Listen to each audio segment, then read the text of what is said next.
Welcome everybody to another great episode of Brutally Honest. It's your boy Stitches NBC. Your boy Brutal Keith. With our special guest, Evilise. Everybody round of applause. Hey, how's everybody doing? Now today we're going to be talking about something that's very serious. We're going to talk about domestic violence, bringing out the awareness. We're going to talk about double standard and misogyny. They're like, misogyny? What's that? Keith, what you want to let them know real quick? What's that? Misogyny is the dislike or hate of women. Wow. So that's like what, majority of them? That's what they'll say, right? But to be honest with you guys, we're actually going to open the show on a very serious note. You know, last week we had a lot of fun, a lot of random topics, but with what's going on in our society, in our community, I feel like it's very important for us to actually speak about this, put it in our platform and deliver this message and information to those, especially women that are going through this. And what we're talking about is pro-life, pro-choice, and the government trying to regulate when and how women should be giving birth. Now, you know, on this show, we do talk about a lot from a guy's perspective. And, you know, our viewers love that. But with this topic specifically, it really does, majority of the time, affect women. 100% of the woman, because let's be honest, at the end of the day, it's women's bodies who are going to be affected. It's women are the ones that are going through the situation. So, being that we are gentlemen, and you know, it is ladies first, but not just that, just showing the respect to the seriousness of the topic at hand as far as abortion. Whether you're pro-life or pro-choice, we all going to get affected by this. And I want to open up with Evilise as far as what is your thoughts as far as everything that's going on in a nutshell, as far as how you feel about the abortion laws that they're passing through the United States right now. Well, I personally think it's ridiculous because I don't think anyone has the right to tell a woman what she could put in her body, what she could take out. Is up to a woman on how she wants to live her life. At a young age, our bodies are all controlled by our parents regarding what we could wear, what we could do.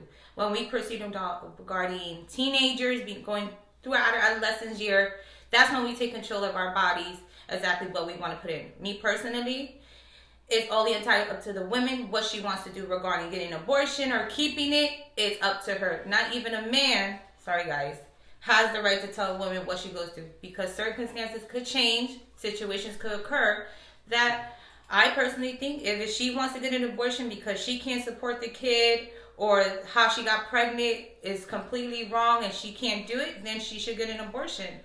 It's only entirely up to a woman. I don't think no man should tell a woman anything regarding how she should live her life. Do you think a man has a right to state his opinion as far as should she have an abortion or not? Oh. I understand not giving no control. Like we all in agreement. Ultimately, it's the woman's decision. The question at hand: do you feel like a man has even the right to even state his opinion? The only man that has the right to state his opinion on it is the woman's partner.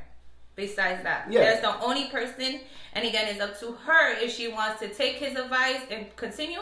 But at the end of the day, she has the final word regarding what's in her body. You know, it takes a lot of courage for women to stand up and actually tell their stories as far as their own experiences as far as having an abortion or not. Now, this celebrity actress, her name is Busy Phillips. You might remember her in like Clueless and things like that. Now, she actually opened up on public and she actually spoke about, like, you know, not a lot of women know about that they've had an abortion. And she started with, well, you know me. And that actually started a trend where women are speaking out and telling their stories as far as the abortion goes. And the hashtag is #YouKnowMe. So you guys can definitely search that hashtag and do more research and find out how other women are actually opening up. Because yes, they're trying to pass these laws, but the reality is hasn't taken into effect. So we still got time to appeal. Now, yes, we do say that it does affect women, but I'm letting you know, and I'm letting all the females know right now. You guys are not alone. Yes, you guys are gonna are the ones affected by it, but us men, we got y'all back. Us men, we're here beside y'all, not going through exactly what it is, but supporting y'all as far as what is it that you need. What is it that what can we do? Let's go and protest together. It's not just women. Let's be honest. It's affecting our future, our kids' future. Now they're trying to regulate women. You know, how they're going to give birth. Now, me personally, I don't believe in abortion. I don't believe in abortion. I'm not with abortion, keeping it brutally honest with you guys. I'm not with abortion at all.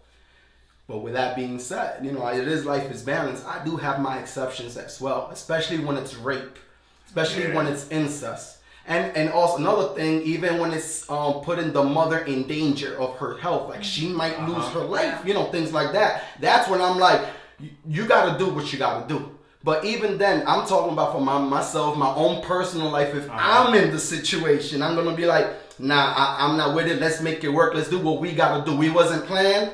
None of my kids was planned. We still made it work. We still had to do what we got to do. But with that being said, I will never want to take the choice away from a woman. Just because I don't believe in abortion, I still believe that a woman should have the right to choose whether she wants to or not. Yeah, I'm glad you said that, because that's actually where I come from, or my perspective on it is, I believe in pro-choice.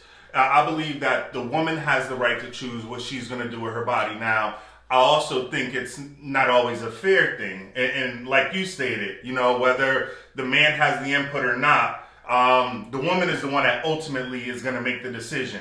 Now, a part of me feel like, and I mean, we talking about the abortion laws and the stuff like that that's going on right now. A part of me feels like, look, as men, we might not have control over a woman's body if she decides to keep it or not. But you know what? We can control the laws that if the doctor performs the abortion, we gonna lock the doctors up for 99 years, which is more than the rape person, the person that raped or whatever. He gets more time for the abortion than. What do you mean the person that's raped? He gets more time. Nowadays, bro, the rapists, are they even committing a crime? Right?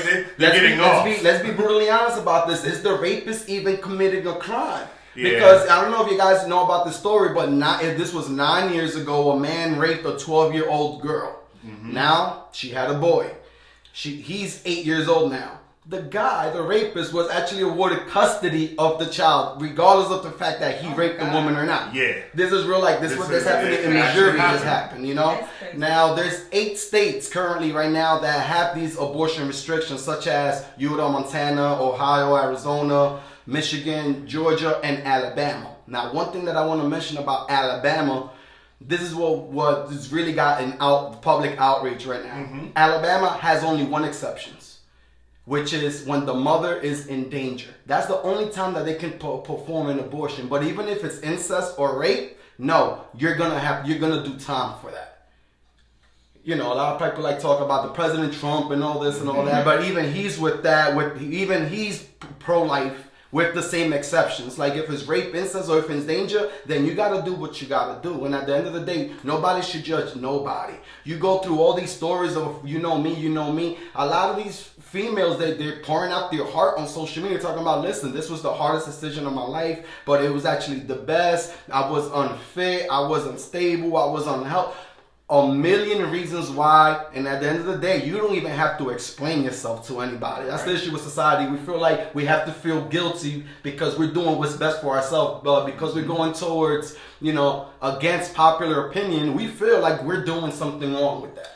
Yeah, no, definitely not. I mean, it's your body. You should decide what you're going to do with it. But like we were saying in the beginning, I mean, if it took 2 people to make the baby, because regardless of you being a woman and you carrying and have to give in the birth, you didn't make that child alone. I honestly feel like the guy's opinion should matter. And what I mean by that is if y'all just had a fling, it was a one-time thing, y'all tried to use protection, birth control, whatever the case may be, things ended up happening, you end up getting pregnant, but you're not even still considering this person or, expecting to have a life with them. Why would you bring a child into a situation that you know is not going to be a 2-parent household? You know that it's not going to be a mother and father situation. You might have to do things alone. And if that's what you decide, ultimately you made that decision. But I think a lot of times it comes in that decision-making process. Now, one of the things that, and I'm going to go out on a limb here and say, with the whole Alabama, laws and everything like that,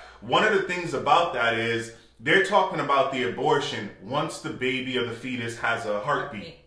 Which is around 8 weeks. Which is around. Okay. I was even going to say as low as 6 to 7 weeks. But what I was going to say is, in regards to those situations where it's rape, you were raped, now you're pregnant, you missed your monthly. That's at least 4 weeks right there.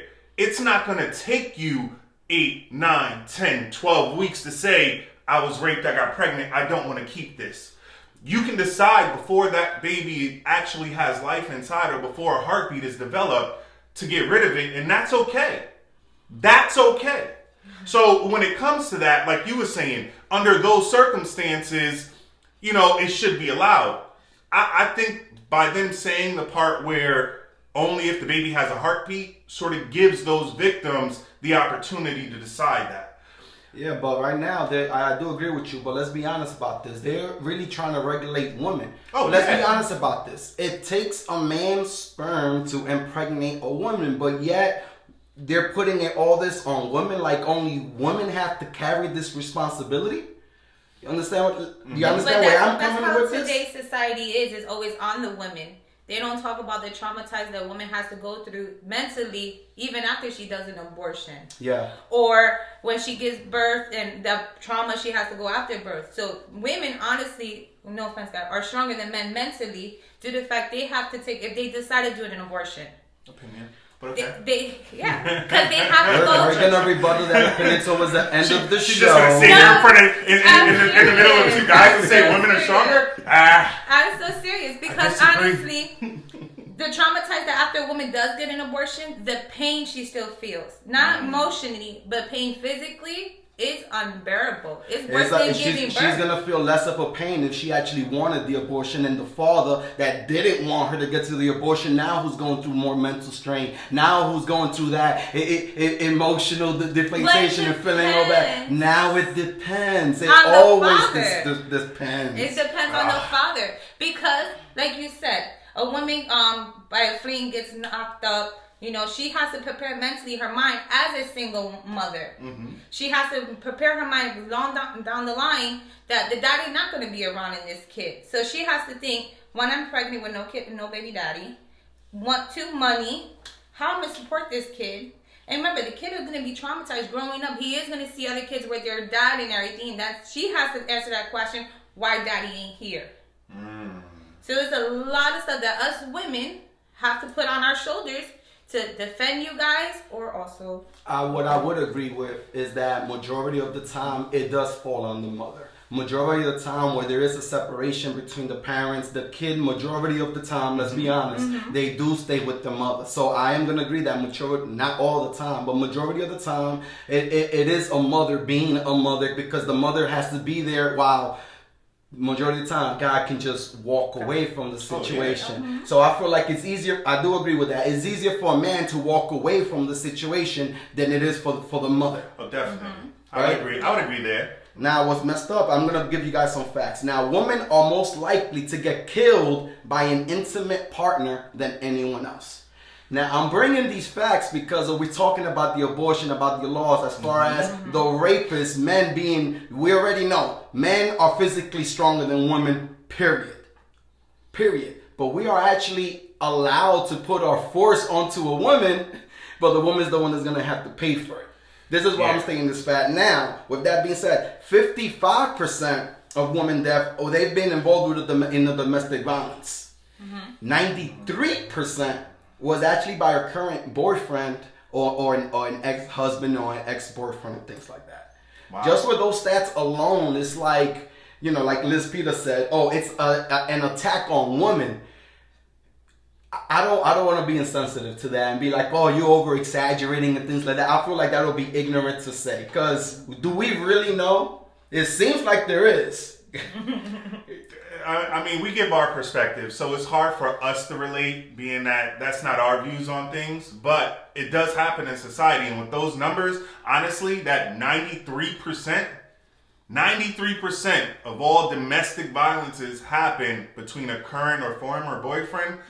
I think that's a very high number, bro. Like, especially since as men, at least I was, raised by my mom, taught never to put my hands on a female. Like, ever. It's just, you don't do it. Now, I was raised in a single household. I wasn't raised with my dad there. So, for me, respecting a woman is I want to say it went a little bit more deeper for me because I only had my mom growing up. I didn't have my dad there. So, with my mom being the parent figure and the person I looked up to, for me, if I disrespect another woman by putting my hands on her, it goes against everything that my mother, the person that I looked up to, taught me. Yeah, I agree with that. Evilise, would you agree that it takes a lot of courage for a woman to open up and speak that she's in a domestic violent situation? Yes. Only 3% of women actually speak out about this. Wow. After the trauma. Only 3%. Yep. After. So, like, I want to be bringing up is domestic violence awareness. A lot of times, people come up to us. They have that courage. They built up that courage. Who knows how long it took them to even build that up? And they will go to one of us, say, listen, I got an issue. I'm going through this. I'm going through that. And a lot of us will be like, oh, just leave. Just leave. Just walk away. But I got my kids. Just take them with you. I got 3 kids. Like, I don't even have a car. I do have a car, but it's tied up with him. Like, why do we make it so simple? Like, just walk away. It's very I was hard. going to say, from the outside looking in, it always is that simple. It is just, you're being abused, just leave. Like you said, go to your family, go to a friend, go somewhere. You can go somewhere. Somebody will take you in, right? Evilise, do you have some type of advice to those, like, you know, when that are going through that domestic violence situation, as far as, because, you know, I would say it takes a lot of understanding and patience. Have an open ear. Don't judge. Don't be quick to give directions when you're not even the one in their shoes.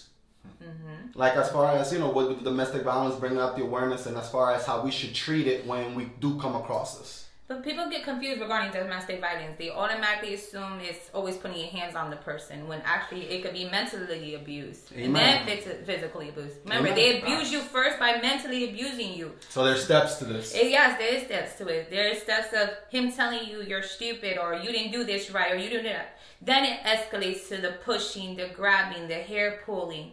It goes beyond that. So it's not easy to get up and leave, because especially for Hispanic women, we're taught to be wives. We're taught to stick it through to the end. He loves you, that's your man, ups and downs, in and out. More mentally strong? No, it's that's how we were raised. No, honestly, you can ask any Spanish woman. That's how she raised. You're his wife. You're made to be his wife. Well, now, not just Spanish. I said most of us minorities. Right? Yeah, okay, minorities, you could say that. Right. I was taught, he hit you, you hit him back, regardless. Oh, you must be Puerto Rican. You already know. You already know. Grandma taught me good. You hit them back. You don't stay hit. But there are women that do stay hit. And like I said, regarding the kids, yeah, the house is your guys. The cars belongs to you too. Your kids. So it is hard to pick up and leave, especially if you have an abuser that is your husband, boyfriend, and everything. You have to be mentally prepared, because you are going to lose a lot of stuff in the transition of getting a better life for you and your children. You're going to lose a lot of stuff, but you're going to gain a lot more. Gain much more. Like, for an example, your sanity. Mm-hmm. I love the way that she mentioned that, you know, people generalize domestic violence like it's just physical, but like she stated, there's steps to this. And it starts with the mentality, breaking you down mentally, breaking you down mentally. I'm going to repeat that. And then the steps go on. Me personally, I've never been in a domestic violence relationship. Maybe a couple of moments here and there, right? But not a relationship like that. And I love that you had something to say, Keith? Yeah, I was just going to add in regards to what she stated as far as the mental part of it. I think, you know, we bring out awareness onto the show. And yeah, we might say, again, from the outside looking into somebody, just leave. And it sounds so simple. One of the things I want to say to people that have gone through it, especially since finding out, and that was the first time I've ever actually heard that statistic, that only 3% come forward. Yeah. To the other 97%, I'm not going to say just put yourself out there, but in some ways, try to find some peace. Try to find somebody that you can talk to about your situations and what you're going through, so that you can better your life, because to stay in that situation is only going to get worse. Mm-hmm. And you know, like they're saying, you know, men actually go through this. Majority of the time is women that are in the domestic violence situation. Majority of the time. Do we know this to be a fact? Probably not. Why? Because men are less likely to actually admit to this because of our ego. I'll admit to it. And that's, you're one of the few, bro. And that's one of the main differences, if we're going to talk about double standard and misogyny, is that men have more of an ego than women do, and women are more inclined to shame on themselves.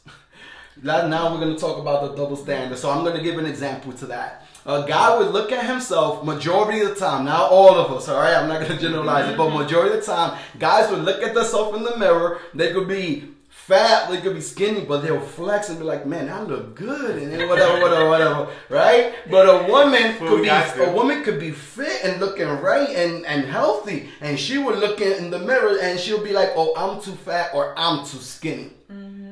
That's one of the differences between, since everybody, most independent women feel like they can do everything a man can. Which we can. Yeah, show me the physical evidence. You can. Show me the physical evidence. The woman of when you get aroused. Where's your physical evidence of when you get aroused? But that's the only difference. Oh, now that's the only difference. Yeah, that is. But so the one I just mentioned wasn't the one? What? The shame and ego is not a difference then. Okay, so Well, I mentioned that. I mentioned the physical evidence that when a guy is aroused or interested, you can see. You can tell. When a woman is like, y'all very... No, women are very judgmental and hard on themselves. They actually are. Guys are more They're hard on each other though. Well, no, more some women hate on women. No, some women do. More women hate on women than men hate on men. But you guys are not going to judge another man because y'all going to think it's gay. Y'all don't do that. Well, that's another thing. Like let's say that's another difference. Let's say hookups. Okay. Let's say hookups. Let's say a couple's been together for 30 years. Now something happened 25 years ago where the woman hooked up with another woman. Okay. That's okay. We don't even think, are you gay or are you bisexual? But let that man hook up with another man and all of a sudden he's labeled. It's going and over with. He's bi. Now he's bi. Now he's down low. But we don't treat women like this, Right? Like another thing with double standard, like you would see a woman in a park with her stroller and 3 kids around, right? And we would say as a society, wow, she doesn't know how to protect herself. Look how she's running around with all those drug rats. Now, a man, it's with the carriage, same park, same kids, maybe even more kids, and society is like, what a good dad. He's such a great father. I mean, look how he takes care of them. Like, wow. Yeah, that's true. Right? When guys get together, we talk about social stuff, life, sports, girls, and things like that. When girls get together, they talk about their kids. Or men. Definitely men. We'll talk about men. I don't know about all because when I'm with my homegirls, I am not talking about no kids. That's probably in the beginning of the conversation, but mostly it's both about guys. A lot of guys. Any other differences with the double standard? Well, I mean, since they can do everything a man just to can. chime in, I'm going to say on average, and I mean, you said it, as far as physical, and I know you mentioned the arousal part, but just physical. As men, on average, we're normally more stronger than a woman. That's why when we talk about the abuse and those type of things, we do talk more about men abusing women. It does happen both ways, but it's not the average or the majority of the time. And the reason being is because as men, we are more physically stronger than women. Now, that doesn't mean there can't be a girl out there that can bench press more than me or lift more than, a man or whatever the case may be. It's some strong women out there. Bro. Yes. But I'm gonna tell you something. I'm just saying, physically, men on average are more stronger. Men went to the moon. Don't matter because he took 4 pictures. A woman goes to the bathroom. She's on her 37th pic. You can't compare a bathroom selfie with the man on the moon. You can't compare that. You can't put a camera in a woman's hand. Like, period. Oh, we're going now. We gotta go get ready. I go to the barber shop. I'm paying about $25 for my haircut. A woman goes to the salon. Her bill is up to $235, and she's just getting it washed and dried. And cutting straight. But she gotta get her eyebrows done. She gotta get her nails done and all of that stuff. You know what y'all can't do? What? Piss anywhere. I bet y'all can. Squat anywhere. If you do that, most men is gonna find like, ew, like really. But a man can do it. Like, and wow, that guy's creative. Any bush tree. I didn't even see that tree. Wow, good. That guy's creative. They see you actually create a bathroom and you're nasty. Mm-hmm. Yeah, that's fine. Double standards. It happens that way. It happens at work and everywhere. Let's talk about this. Me and Keith can fight. We can fist fight, we can argue, we can do anything today. And it's about 7 o'clock. By 10:30, we're drinking beers, just chilling, and we're good already. A woman can have that same fight. 37 years down the road, they're still pissed off at each other. What I'm saying, I feel, and I could be wrong. I'm trying to be a little funny. You're not wrong. She nodded. Yeah. Women hold grudges more than men do. Yeah, because a woman feels disrespected. When a girl feels disrespected, there's a problem. But there's no time frame to get over that. No, she better apologize first. That's it. That right, wrong, or indifferent. She better apologize first. But we would not talk to each other for a very long time. It's true. Now, it goes a little bit deeper, and I want to say, we talk about double standards and things like that. One of the things I want to dive into in regards to that, and just bringing up other examples, is how, as men, we make laws that tell women what they can do with their bodies. Mm-hmm. We make up rules that tell some women they can't even show their face in public. Well, Muslims, I understand. Well, without getting religious, just some people, some nationalities, whatever the case may be, have these things set in place. It wasn't a woman that set them in place. It was a man that set them in place.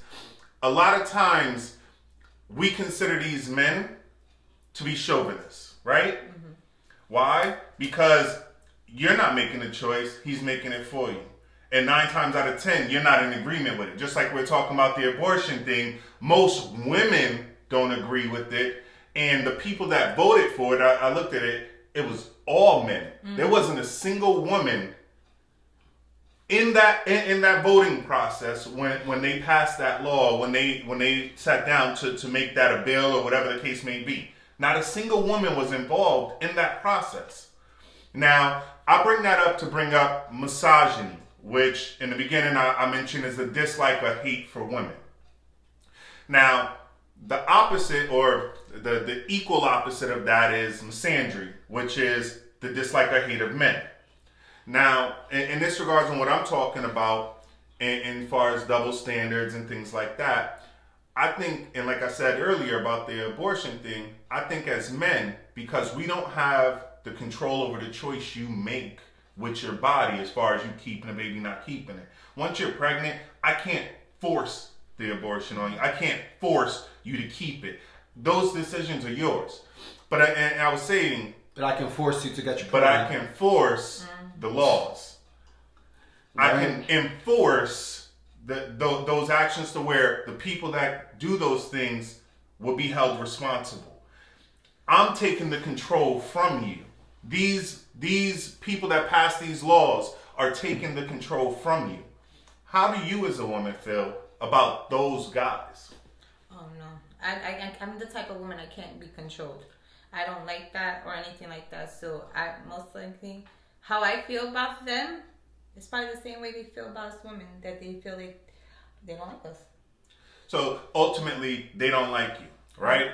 Now, I was doing some research on this topic, and I actually found it interesting. Because with this, these same guys that pass these bills all have mothers. Mm-hmm. Right? Mm-hmm. Or family members, sisters, aunts, uncles, whatever. They don't dislike their mothers. They don't dislike their sisters. They don't dislike the women that are in their lives. As far as we know. Right? But... why would they make a generalized decision like that? Something must have happened in their life to make them get to that point. So probably they had a girlfriend and she got pregnant and wanted to have the baby, didn't want the baby and they wanted it. Some of the stuff could have the control. Let's be honest, at the end of the day, like we all say, it's all about money anyway. Mm-hmm. So we're gonna go with it's all about money. Let's talk about why is it that they're passing all this abortion. Let's go with our theories, conspiracy theories and all this BS, right? Maybe it is all about money. Maybe there is a decline in birth control sales and condoms going down, and whatever it is going down, and pharmaceutical companies are not making the money they're supposed to be making. So now I hope all y'all ladies are walking around with condoms, walking around with Plan B, because guess what? Whether you get raped, at the end of the day, it's your responsibility and you're going to have the baby. Oh, and another thing, you have to give the guy custody for that too. Moving on before we end this. E-Release, we spoke about this like last year, and this was your topic. We're about to end the show, but we're going to finish it with this topic real quick. Just a quick 3 minutes on this. What does this remind you of? It's sad when your girl is the energy bunny and you're still on your 3rd Red Bull and you can't keep up. That means you're a sad man. But you feel bad because he told you otherwise. Yeah, you got me all hybrid, about to get down and everything. Girl, it's gonna be all night. It's gonna be good. You girls are It's excited gonna be the all best. day. It's gonna be the best 8 hours of your life. And you should have never taken that extra shot of whiskey. Because in 8 minutes. 2 minutes, God. What do you mean 2 minutes? 2 minutes he arrived and you're Yeah. still knocking on the door? Exactly. We just about to get into motion when they're ready. And Landed. it's over. Yep. Well, thank God for toys, ain't that Yes, for and sure? fingers. Next week, Keith, what are you talking about next week? Next week, we're going to be talking about a couple different things. I want to talk about the difference between then and now and later. And I'm going to get into that next week and I break actually that down like a little that bit. candy. I like the Starburst a little bit more, but now Yeah. later was pretty good. What you What? think? Now later the candy? No. Oh, that's not what you're talking Nah, about? it won't be about candy, but it will be flavorful, so tune in. Let's see what I'm going to talk about. You Let's get see what grabbed out the I'm hat? going to talk Oh, man. about. These are some interesting topics Go out of ahead. this hat. Choose one. Whew. Okay, I'm alright. Que tengamos Vamos a ver. Vamos a ver. Let's see. Huepa. I'm que lo que. Oh, I'm que lo que? que lo que. Okay. Okay.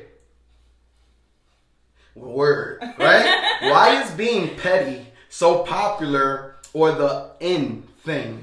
Petty. I like man. that. We want to talk about that petty. And well, petty actually means and why people are usually completely wrong and they feel like they're cool when they're being petty. No, you're not. Yeah, we definitely going to talk about that. You know, one of the things that I value more in my life personally is time and other people's time as well. I value more time more than anybody's, to be honest with you. But I do value other people's time. So I want to thank you, Evelise, for you spending your time, you taking time, you coming here, helping us to deliver this message to the masses. I'm pretty sure this episode helped a lot of people, woke up a lot of people, and hopefully we, men and women, can unite so we can fight this together. Because women, I want to say that you guys are not alone. Thank y'all all for tuning in. It's your boy Stitches NBC. Your boy Brutal Keith. Bye. Evelise, thanks for tuning in. And we keeping Appreciate it brutally honest. If y'all need the shirts, holla at me. I got a brand new shipment. DM me. I got ya. Bro. Thank y'all. Keep over here. Keep I don't know okay. what happened. I went to hit the button and that came up.